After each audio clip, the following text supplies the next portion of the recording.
energia, sustentabilidade.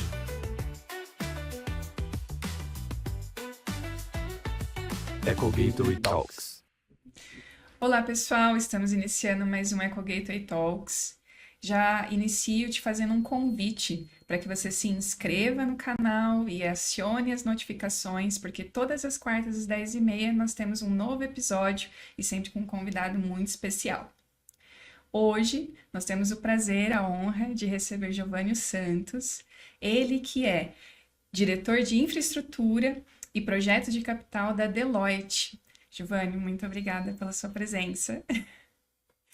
Eu que agradeço, Juliana. É um prazer estar aqui com você para a gente conversar aqui sobre temas bastante interessantes do setor elétrico. Muito legal. Obrigada, Giovânio, que é uma referência no setor. A gente estava conversando em off. Então, não, uma aparência tão jovem, tão menino, e já tem uma experiência tão vasta. Então, já começo aqui te parabenizando, mas queria que você falasse um pouquinho sobre a sua trajetória. Fala um pouquinho sobre a sua formação, como que você iniciou no setor elétrico. Não, legal. Então, Juliana, eu tenho mais ou menos uns 15 anos de setor elétrico, né? Sou formado em engenharia elétrica, com ênfase em sistemas de potência. Na primeira turma de engenharia elétrica da Universidade Federal de Rondônia. Então, eu comecei lá, o curso, na época, ele foi criado para atender a demanda da construção da usina de Santo Antônio, né, de 3.500 megawatts instalados, uma das maiores do país. E então foi nessa turma que eu me formei, né, junto com os egressos da primeira turma. Tenho muito orgulho disso. E depois eu fiz algumas especializações, algumas pós-graduações também, em eficiência energética, gerenciamento de projetos, um MBA executivo do setor elétrico também, pela FGV, e o último curso que eu fiz de pós-graduação foi um LLM, em Direito de Energia. Né? E recentemente fiz também o meu mestrado na Poli-USP, mestrado em Engenharia Elétrica também, só que mais com um viés de mercado de energia, que é a minha especialização hoje, e estou atualmente fazendo doutorado também na USP. Então, esse é o meu background acadêmico, né? Participo muito ativamente do SIGRE e do I3E, que são duas instituições internacionais que reúnem especialistas do setor elétrico em si. Né? Então, no SIGRE Brasil, o SIGRE é uma organização que tem 16 comitês de estudo, né? Eu participo do comitê C5, que é o de Mercado de Energia e Regulação. E nesse comitê eu acompanho as discussões internacionais também do que está sendo discutido nos mercados de energia mundiais, né, de Estados Unidos, Europa, Canadá, Austrália, porque o Brasil ele está passando por uma transformação muito importante que esses mercados já passaram. Né? Então a ideia é pegar a experiência internacional, trazê-la aqui para o Brasil e poder contribuir para a formação de opinião e para as discussões de aprimoramento setorial aqui. Né? No I3E também tem a mesma participação lá. Publico muitos artigos, muitos em periódicos também. Então eu tenho uma participação ativa acadêmica muito forte, principalmente no segmento de desenho de mercado. Então, background acadêmico é esse, background de profissional, né? Eu já passei por construtoras, então Andrade Gutierrez, também já passei por algumas consultorias setoriais também, nacionais e internacionais, sempre com foco no setor elétrico, né? Então, planejamento estratégico, desenvolvimento de novos negócios, desenvolvimento de estruturas, por exemplo, de autoprodução de energia, né, que nós acompanhamos aí nos últimos anos, tem tido um crescimento muito expressivo. Né? Então, pude participar aí diretamente da estruturação de aproximadamente 3 gigas de autoprodução de energia nos últimos 3 anos. Então, para a gente ter uma ideia, hoje a gente tem mais ou menos no país algo em torno de 6 gigawatts instalados de autoprodução. Então vão entrar mais alguns gigas aí nos próximos anos também. E projetos de pesquisa e desenvolvimento, né, pelo meu background acadêmico também, que a gente acaba tendo um gosto pela pesquisa, né? Só que a pesquisa precisa ser colocada na prática, né? Transformar a pesquisa em resultados práticos, né? Então, aí a participação em projetos de P&D com esses resultados práticos. E agora, né, estou mais uma vez aqui mantendo a minha linha de consultor, né? Tô no desafio da estruturação lá de uma área de Power na Deloitte Brasil. Muito legal. Gente, muita experiência, muita bagagem aí, não só de mercado, mas acadêmica também. Uau! Parabéns aí pela Obrigado. trajetória. E fora isso, uma pessoa super simpática, super acessível mas que, nossa, tem um vasto conhecimento para compartilhar com a gente. Estou muito feliz que você esteja aqui. E fala um pouquinho, você me falou agora, né, que auxiliou muito em projetos de autoprodução, mas que se envolveu também muito com inovação através dos projetos de P&D. Isso, queira ou não, remete à Smart Grid.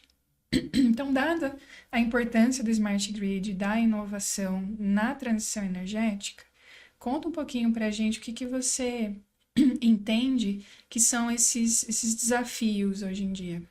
Tá. Excelente pergunta, Juliano. O que acontece? A Smart Grids não é um assunto novo aqui no Brasil, né? A gente teve lá nos idos de 2010, mais ou menos, um pouquinho antes, né? O grupo de trabalho do Ministério foi criado um pouquinho antes de 2010, mas foi quando esse grupo de trabalho soltou uma nota falando especificamente sobre Smart Grids, né? E era um grupo de trabalho do Ministério de Minas e Energia na época. Um relatório bastante completo, né? Na época, né, já se apontava uma viabilidade técnica de implantação de medidores inteligentes aqui no Brasil para substituição do parque de medição analógica que nós temos até hoje. Também foi um relatório muito bem feito, principalmente quando a gente fala de linhas de financiamento externas também, né, de BNDES financiando, de outras organizações multipartes também podendo financiar o que tinham linhas à época para poder financiar essa troca dos medidores do Parque de Medição do Brasil, né? Então, não é um assunto novo, mas por que agora a gente retoma esse assunto depois de 15 anos, né? Isso. Porque a gente tem o Brasil, como eu falei, está passando por uma transformação do setor elétrico muito expressiva, principalmente com a abertura de mercado. O que é o termo de abertura de mercado, né? A abertura de mercado é quando você oferece mais possibilidades para o cliente final, para o consumidor, principalmente o consumidor de baixa tensão, de escolher de quem compra a energia. Hoje, os consumidores de baixa tensão, eu, você, todos que estão assistindo aqui no CPF, nós compramos energia da distribuidora de energia, né? Então, quando você abre o mercado, a intenção é que você, primeiro, dê a possibilidade para o cliente, consumidor final, de escolher de quem você vai comprar energia. Então, eu posso comprar da distribuidora, posso comprar de uma comercializadora XYZ, outras opções. Posso comprar diretamente do gerador, caso eu participe, tenha alguma participação no mecanismo ou no mercado atacadista de energia, que é o que a gente chama, né, um layer acima. Mas você tem a possibilidade de comprar energia de outras partes, e segundo também, e a intenção principal quando você abre o mercado é de introduzir competição de mercado. Introduzindo competição de mercado, você tem a intenção de otimizar preço, otimizar custo final para o cliente. Então, o objetivo da abertura, quando a gente analisa mercados internacionais, é justamente isso: você trazer competição de mercado, habilitando o consumidor a outras formas de compra de energia. E quando a gente fala de Smart Meter ou Smart Grid, o Smart Grid na experiência internacional, ele não é mandatório para você abrir o mercado, né? A gente tem alguns cases desses, por exemplo, no Reino Unido, no próprio Estados Unidos, na própria Europa também, ele não é mandatório para você abrir o mercado, mas ele é recomendável. Por quê? Porque você consegue, via medição inteligente, por exemplo, detectar e ganhar outras formas de controle do sistema, né? Como perdas elétricas, você consegue monitorar as perdas elétricas e, obviamente, reduzir, que é o objetivo, quando você instala medidor inteligente. Outras funções, como, por exemplo, corte e religação automática de energia elétrica, né, para aquele consumidor que eventualmente ele ficar, não pagar a conta de energia por algum motivo, que seja, mas você habilita outras funções também, inclusive funções que, via agregador de serviço, que é uma outra figura que não tem a disseminação aí no Brasil, mas em outros mercados de energia já existe. Você consegue, via agregador de serviço, o consumidor participar do mercado atacadista de energia e comprar a energia ainda mais barata. Né? Então, você consegue habilitar esses outros tipos de serviço via medição inteligente. Medição inteligente precisa de uma infraestrutura de tecnologia robusta para suportar isso, né? Que é o que a gente chama de AMI, que é o Advanced Meter Infrastructure, né? Para que dê suporte à medição inteligente.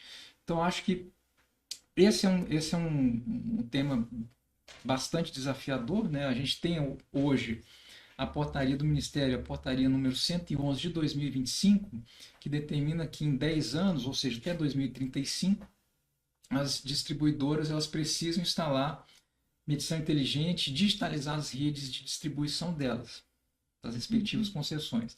Então, acho que vai ser um desafio bem interessante do ponto de vista logístico, do ponto de vista tecnológico, mas casando aí esforços, né? Isso precisa ser um esforço coordenado entre a ANEEL, a Anatel também, né? Que é a agência reguladora de telecom, e também órgãos governamentais e setor privado, né? Para que você possa aí efetivamente fazer esse rollout, essa implementação da digitalização das redes, como está lá na portaria 111. Então, acho que vai ser um desafio bem interessante para os próximos anos, que nós vamos viver tanto no setor de telecom como no setor elétrico.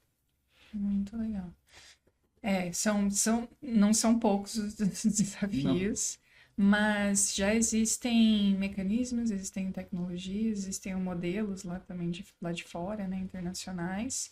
E até aproveito aqui para fazer um convite, porque nos últimos dias a gente também teve um convidado super especial, o Eduardo Trepodoro, gerente da Engenharia de Telecom da CPFL Energia, que veio falar exatamente sobre esses desafios e como eles vêm evoluindo e avançando na temática de telecom, de conectividade, de smart grid dentro da CPFL. Então, já te deixo aqui também o convite para que vocês acompanhem esse episódio.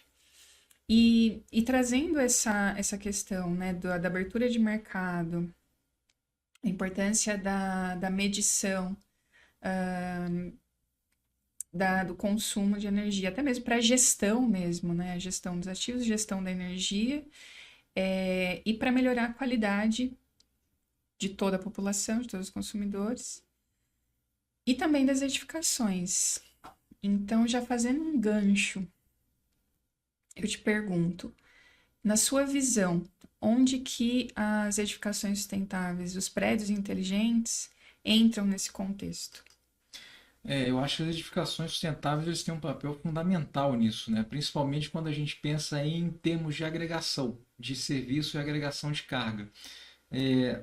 Só fazer um pouquinho aqui, voltar um pouquinho para trás quando a gente fala de agregação, um agente agregador, quando a gente olha em mercados internacionais, é um agente que junta vários serviços específicos. Eu vou juntar aqui uma carga de consumidores residenciais para participar no mercado atacadista de energia e poder comprar energia mais barata. Ou posso juntar uma carga aqui de veículos elétricos para poder participar de mercado de serviços ancilares, né, oferecendo controle de tensão ou controle de frequência, por exemplo. Então, quando a gente fala em agregador, é isso. Tá? É um pool de serviços que podem ser ofertados via um agente que vai representar alguns consumidores já que estão cadastrados naquele agente agregador. E aí, o que eu vejo quando a gente fala de edificações inteligentes é justamente isso. Essas edificações elas podem ser ou um agregador em si, né, e aí podendo acessar mercado atacadista de energia, comprando energia mais barata, por exemplo, ou ofertando serviços também, porque nos prédios ou edifícios podem ter eventualmente estações de recarga de veículos elétricos. Né? Então, Esse agregador, que vai ser o edifício, ele pode participar, vai poder participar. Claro, a nossa regulação, nosso desenho de mercado, ele precisa avançar para isso, tá? Hoje não tem o mercado de serviço oscilar, a gente vai precisar avançar para estabelecer essa regulação de mercado de serviço oscilar dentro em breve, porque a gente já está com bastante renovável no sistema elétrico e o operador nacional do sistema ele precisa de ferramentas para controlar principalmente a frequência elétrica. Uhum. Então, o prédio inteligente, a edificação inteligente, ele vai poder, via agregação de serviços, ofertar esse serviço, inclusive contribuindo para a operação do sistema de transmissão de energia. Por que não? Né? Via oferta para o DSO, que é a nível de distribuidora de serviço, e aí a distribuidora ela vai poder fazer essa oferta para o ONS, que é o nível de transmissão que a gente chama de TSO na literatura internacional. Obviamente precisa de preparação de regulação, mas vamos caminhar para isso no futuro breve. Interessante. E sem dizer também que hoje as edificações elas acabam se classificando como um prosumidor, né? Assim, ou seja, ele não só pode gerar a própria energia, a gente pode ter o armazenamento de energia, ou seja, acho que é mais importante ainda do que nunca eles entenderem, né? Todo mundo que for aplicar construir algo novo, ou até mesmo eficientizar e otimizar a sua estrutura, pensar nas novas tecnologias, mas pensar também em entender um pouquinho de todo o contexto, cenário elétrico brasileiro, transição energética. E é por isso que você vai estar com a gente no Cefex, certo? Para levar um Sim. pouquinho dessa informação. Qual que vai ser o tema da sua palestra, Giovanni? É isso aí. Então nós vamos falar um pouquinho sobre a questão de como é que o Smart Grid está inserido, né, na questão do Smart Building também, né? Vamos trazer algumas experiências internacionais nesse sentido para a gente discutir e levar, né, para o público o que está sendo feito lá fora, né, que eu tenho acompanhado pelos diferentes grupos aqui que eu falei de Sigre e 3E, né? Uhum. E o que nós precisamos aqui como país para discutir. Olha, podemos trabalhar nessa forma aqui de agregador, mas temos essas barreiras aqui para vencer como setor elétrico. Uhum. Então, são serviços hoje que não tem no setor, mas, como eu falei, a gente está com muita renovável no sistema. Isso é bom, traz uma renovabilidade da matriz interessante, só que existem atributos elétricos também que as renováveis não têm, por questões técnicas. Uhum. Então aí o ONS ele precisa de mecanismos para poder fazer a operação do sistema de forma segura. Muito bom. Muito bom. Então, já deixo aqui também o convite para que todos estejam com a gente no dia 3 de dezembro, no auditório do Instituto de Energia e Ambiente da USP. Vamos falar sobre vários temas, né? Ou seja, políticas públicas, certificações, tecnologias, mas a base de tudo é entender como que existe essa convergência, né, da construção sustentável, das tecnologias, dos prédios inteligentes nesse contexto que é a energia, o setor elétrico. Então, se você quer entender qual é o panorama, qual é o cenário atual, o plano de transição energética e como as edificações contribuem com isso, você precisa estar no nosso evento e precisa acompanhar a palestra do Giovanni exatamente para você se preparar para o futuro e para que as edificações possam contribuir também com o setor, correto? Então participe.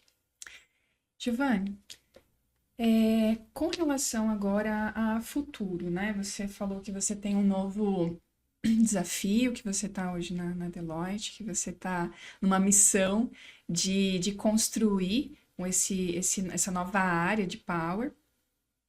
E o que você planeja, o que você almeja, como é que você vem a agregar ao setor a partir dessa nova responsabilidade? Legal. Bom, fico primeiro bastante feliz, né, de poder fazer parte agora da firma, né? A Deloitte, para quem não conhece, é uma das maiores consultorias de serviços profissionais do mundo. Ao redor do mundo, nós temos em torno aí de 450 mil colaboradores, né? Então, dentro daqui do Brasil especificamente, né, nós vamos fazer uma inserção na área mais focada na área de power, que é de setor elétrico, e aí a gente vai agregar o portfólio que temos como companhia, já trabalhamos com inteligência artificial, já trabalhamos com modelos de IoT também, modelos de precificação. Então nós vamos juntar isso tudo que a companhia tem hoje, né, e na auditoria também, que a Deloitte começou como auditora, techs. Então nós temos todas essas áreas, né, a intenção é essa, juntar todas as áreas de conhecimento que a Deloitte tem, né, mais de 180 anos de história também, e agora agregar esses serviços adicionalmente a essa área de Power, né? Então a gente está trazendo para a Deloitte conhecimentos na área de Power, toda a parte de estruturação de novos modelos de negócio, a parte também de participação em P&Ds, em projetos de inovação, estruturação de projetos de inovação, por exemplo, para captar recursos via BNDES ou via FINEP, FNDCT, etc. Então, estamos trazendo essa bagagem setorial e acoplando já nos serviços que a Deloitte já fazia, né? Então, essa é a intenção da estruturação da área, né? Uhum, muito interessante. E você, nos bastidores também a gente estava falando, porque vocês têm uma mega tradição, tem N frentes de trabalho na parte de consultoria, mas hoje vocês trabalham também com tecnologia. E tem soluções agora para aplicações e desenvolvimento de inteligência artificial. Conta um pouquinho para a gente sobre essa atuação e para o setor elétrico, como que você enxerga a aplicação do IA? Não, então, essa é muito boa pergunta. Eu acho que, bom, nós temos na Deloitte Brasil, aqui no escritório de São Paulo, né, o Dot Hub.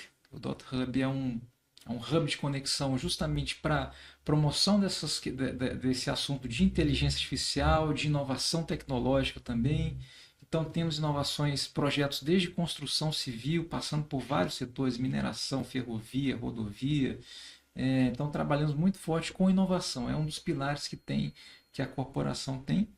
E trazendo isso para o setor elétrico usualmente é um setor que não agregou muito, não tem muita tecnologia agregada ainda, né?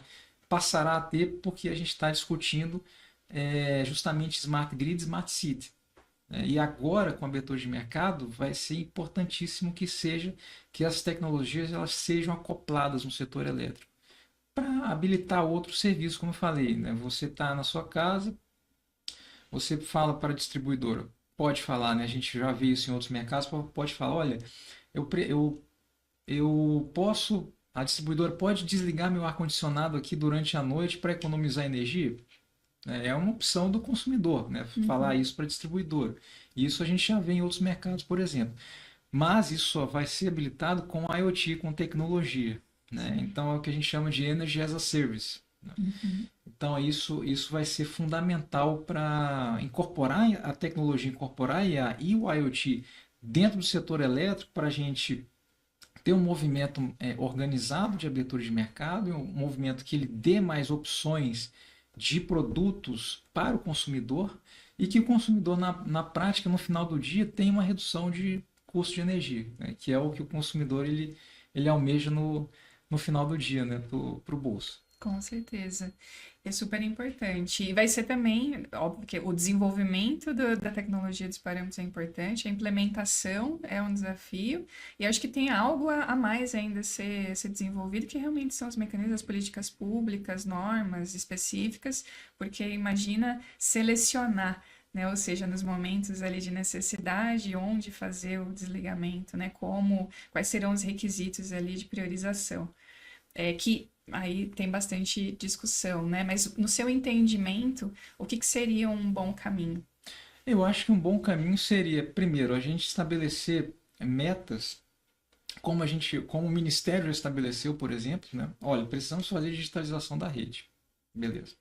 Precisamos abrir o mercado. Por mais que atualmente, né, no momento de gravação desse podcast aqui, por mais que a gente esteja discutindo abertura de mercado via medida provisória, precisa ser convertido em lei, mas o setor elétrico ele já tem isso já está decantado no setor elétrico, precisa abrir o mercado, né? Justamente para dar liberdade para o consumidor e para reduzir custo para o Sim. consumidor, né?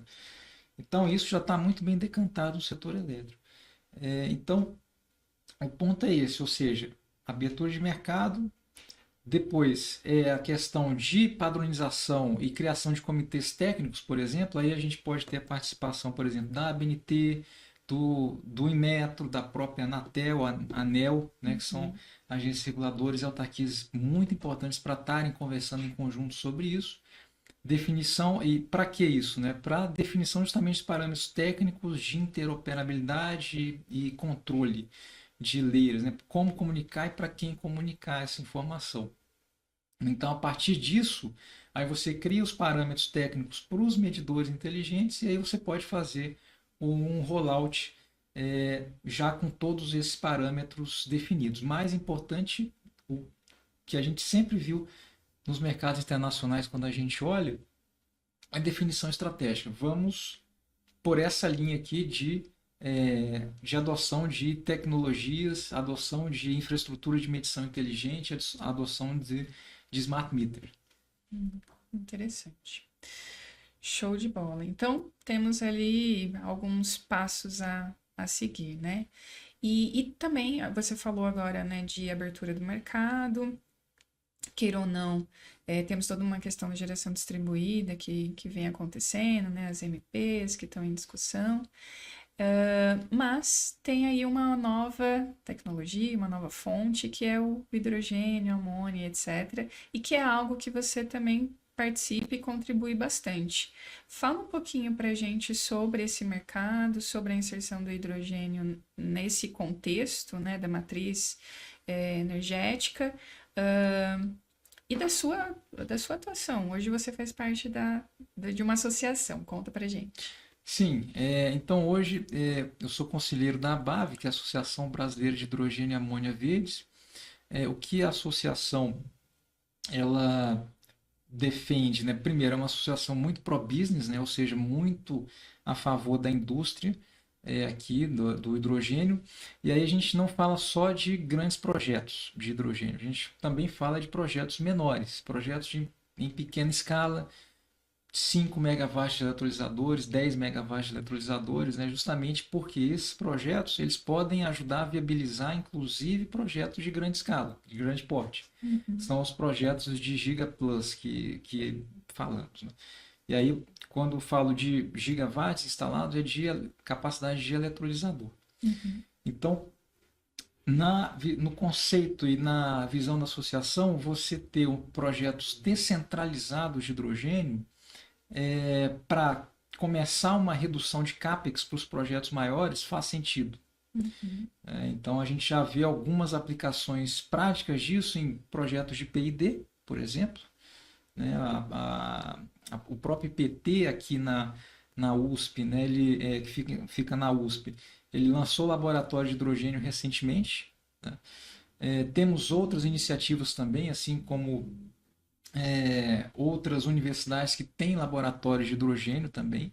Então são projetos menores, projetos para vias comerciais também. A gente já começa a ver no Brasil um movimento interessante de alguns estados lançando editais para a promoção desses projetos menores com alto grau de maturidade, justamente para promover esses projetos que são mais desenvolvidos em termos técnicos.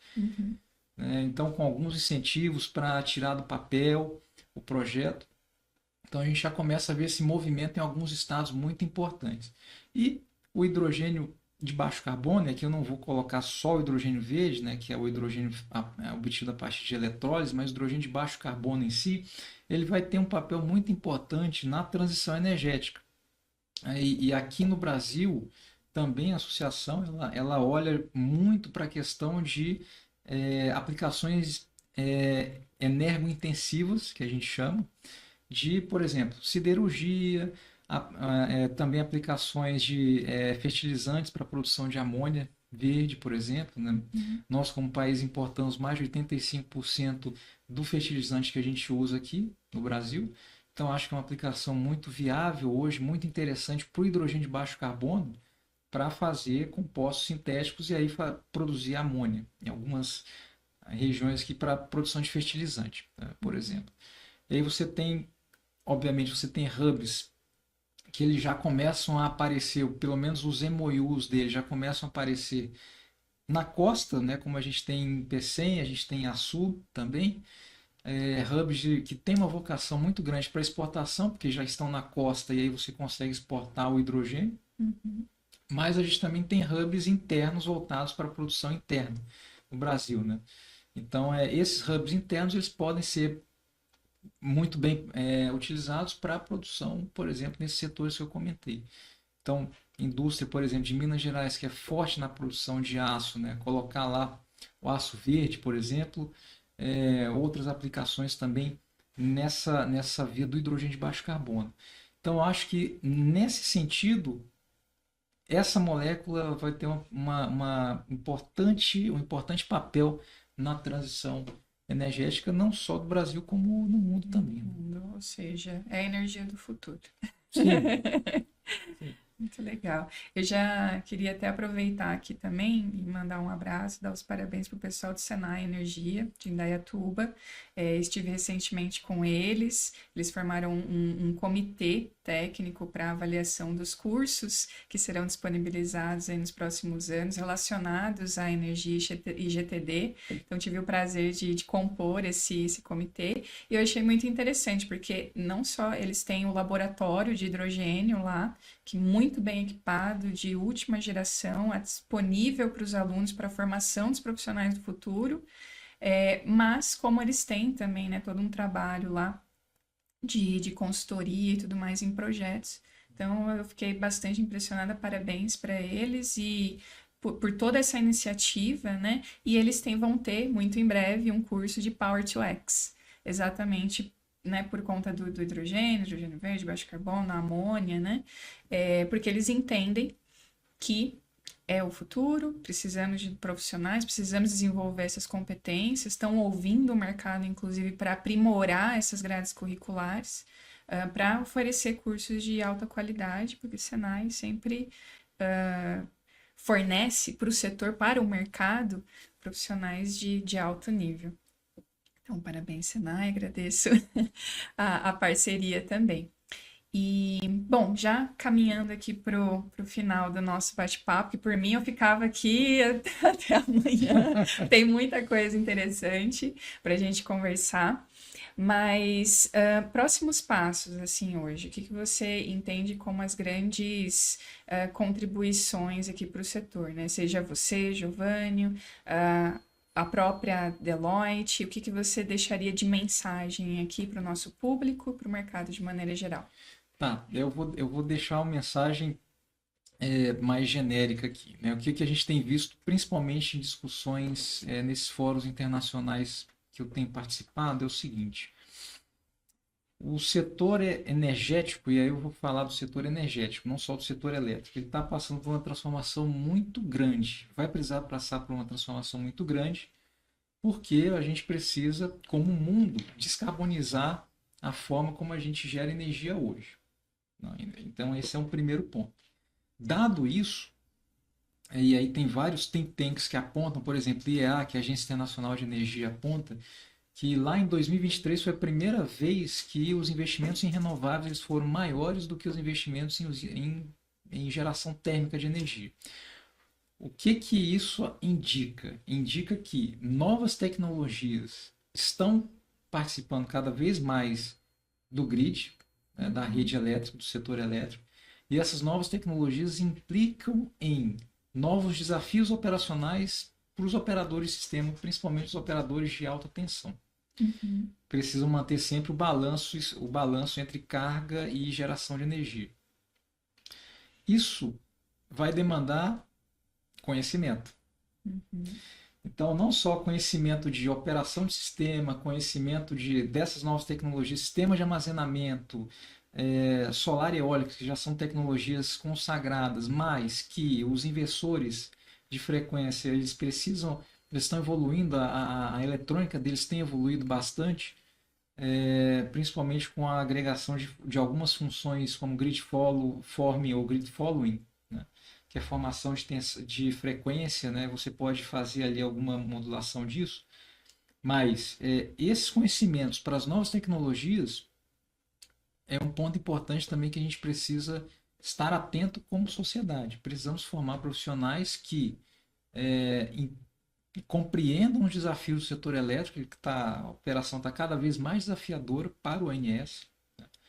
Compreendam também a adoção de novas tecnologias, como é o caso do hidrogênio, por exemplo, né? Eletrolisadores avançando aí na tecnologia, né? Ou seja, precisando cada vez menos de base load, de carga básica ali para se manterem estáveis, mas você tem outras contribuições técnicas também que são necessárias você entender, os profissionais entenderem. E formação desses novos profissionais para os desafios do futuro do setor elétrico. Eu acho que isso é fundamental, porque agora o pace, a velocidade de evolução vai ser muito mais rápida do que a gente teve há 10 anos atrás. O setor elétrico ele sempre foi um setor muito pragmático e muito unidirecional. Você está fazendo a geração, transmissão e distribuição. Agora você tem o consumo participando também da geração. Né? Então isso é uma quebra de paradigma muito grande. Então eu acho que esse é um desafio fundamental que a gente vai precisar ter em mente nos próximos anos, que é a formação de profissionais com conteúdo importante, conteúdo técnico aprofundado, para que entendam os desafios e estejam preparados para enfrentar esses desafios do novo setor elétrico do futuro. Com certeza. Formação é a chave, né? Entender as necessidades, as competências e preparar a gente para conseguir implementar essas tecnologias e operar, né, no final do dia. E Giovanni, para quem... Primeiro eu vou dar um recado aqui, na verdade, né? Giovanni já aceitando o nosso convite. Giovanni, a partir de agora, é o nosso novo colunista da temática energia no Eco Gateway. Então, Giovanni, obrigada por aceitar. Eu que agradeço o convite, muito honrado aqui pelo convite. E também nós teremos aqui no Eco Gateway Talks uma série voltada à área de energia, que será conduzida por ele. Então, nosso âncora dentro aqui do Eco Gateway Talks. Você não pode perder, mais um motivo para você se inscrever no canal, porque as nossas conversas serão cada vez mais profissionais, mais densas e agora conduzidas também pelo Giovanni. Giovanni, super obrigada. Obrigada pela parceria, obrigada por essa conversa e para quem quiser entrar em contato contigo, a partir de agora pode entrar em contato com a gente, mas seus contatos diretos, quais são? Me procurem no LinkedIn lá, acessem o LinkedIn Giovanni Santos, com Jovani, Giovanni Santos. É um pouquinho diferente o nome, por isso que eu soletrei ele aqui, mas acessem o LinkedIn lá que aí a gente entra em contato. Perfeito, perfeito. Então, pessoal, obrigada pela audiência e até a próxima. Muito obrigado. Energia, sustentabilidade.